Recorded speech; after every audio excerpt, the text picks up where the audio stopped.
Lada fidang samla, lada fidon mensim ban sakriya kari. Lada fidon kading ham mensim lejong. Kre baniat kelingti jong agnipat.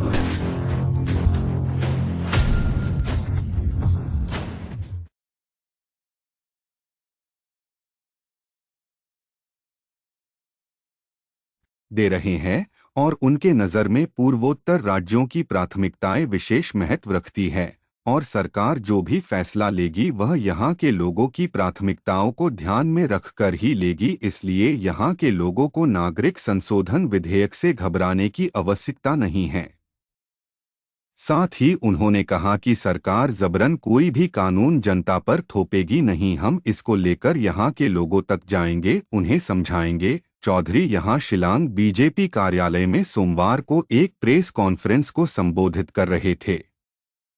मालूम हो कि कुछ समय पहले केंद्रीय गृह मंत्री अमित शाह ने कहा था कि ये देश का कानून है और इसे हर हाल में लागू किया जाएगा। इसके अलावा केंद्रीय मंत्री शांतनु ठाकुर ने भी सोमवार 29 जनवरी को पश्चिम बंगाल में दावा करते हुए यहां तक कह दिया कि सीए को एक हफ्ते के अंदर लागू कर दिया जाएगा। ये न सिर्फ पश्चिम बंगाल में लागू होगा बल्कि पूरे देश में लागू किया जाएगा। मालूम हो कि कुछ समय पहले केंद्रीय गृह मंत्री अमित शाह ने कहा था कि ये देश का कानून है और इसे हर हाल में लागू किया जाएगा। इसके अलावा केंद्रीय मंत्री शांतनु ठाकुर ने भी सोमवार 29 जनवरी को पश्चिम बंगाल में दावा करते हुए यहां तक कह दिया कि सीए को एक हफ्ते के अंदर लागू कर दिया जाएगा। ये न सिर्फ पश्चिम बंगाल में लागू होगा बल्कि पूरे देश में लागू किया जाएगा। देश में नागरिकता संशोधन कानून सीए को लेकर एक बार फिर से चर्चा शुरू हो गई है। इससे पहले इस कानून को लेकर बहुत बहस हो चुकी है और कई जगहों पर विरोध प्रदर्शन भी देखने को मिले थे, जिसमें पूर्वोत्तर राज्यों सबसे ज्यादा विरोध देखने को मिला। ये एक विवादास्पद मुद्दा रहा है।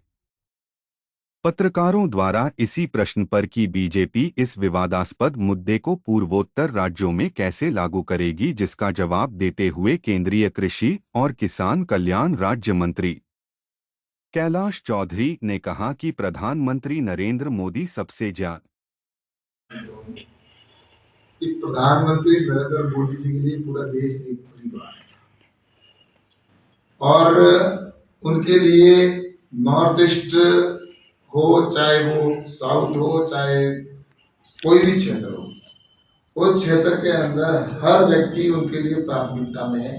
और निश्चित रूप से मैं आप सबको ये ध्यान में दिलाना चाहूंगा कि नॉर्थ ईस्ट के व्यक्तियों को चाहे किसी भी क्षेत्र के हो, तो प्रधानमंत्री जी के हर व्यक्ति उनके संज्ञान में है और किसी प्रकार का नॉर्थ ईस्ट के व्यक्तियों के साथ में अन्याय नहीं होगा, ये मैं आपको कह सकता हूँ। क्योंकि